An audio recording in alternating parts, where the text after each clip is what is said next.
À la torréfactorie, on a plusieurs façons de vous proposer votre extraction de café. Naturellement, on parle beaucoup de nos super machines expresso, que ce soit automatique ou manuel, commercial ou résidentiel, mais il y a plein d'autres façons de se faire un bon café le matin.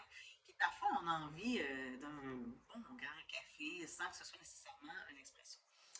Alors, on commence par cafetière italienne. Donc, on met ça sur le rond directement. Mais ce qui est le fun, c'est qu'on a vraiment la texture expresso, on a le bon goût présent d'expresso, mais il y a des formats qui sont vraiment plus grands où est-ce qu'on est capable, enfin, même si c'est la petite cafetière sur le poêle, de sortir un vrai grand café à saveur expresso parce qu'on a des formats 6, 10, 12 tasses, différentes couleurs, différents modèles. Ensuite, on a les bottoms.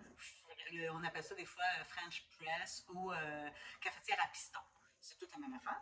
Ici, j'en ai un qui est inox en double paroi parce que c'est super intéressant. Moi, j'aime le café chaud. Et des fois, en verre, ça garde le café chaud. Il ne reste pas chaud aussi longtemps que s'il est doublé en thermos. En fait.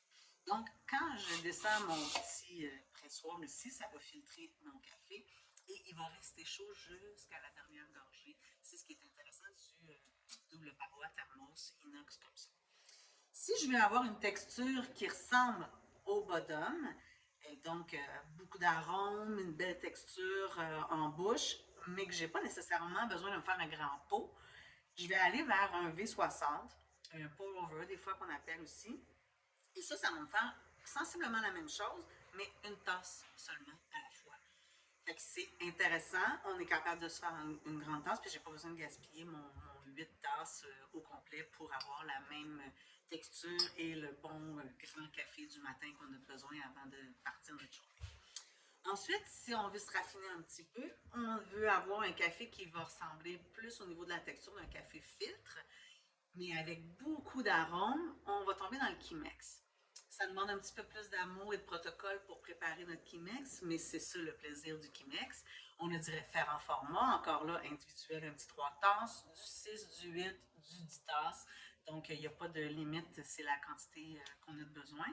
Et naturellement, le même principe que le Chemex qui va aller chercher tous les arômes, mais seulement qu'à peser sur un bouton et tout se fait tout seul. C'est la superbe machine Ratio qui est, on peut ainsi dire, la cafetière filtre des geeks de café parce qu'on retrouve un vrai Chemex, les arômes, mais ça se fait automatique et on fait un grand 12 tasses directement.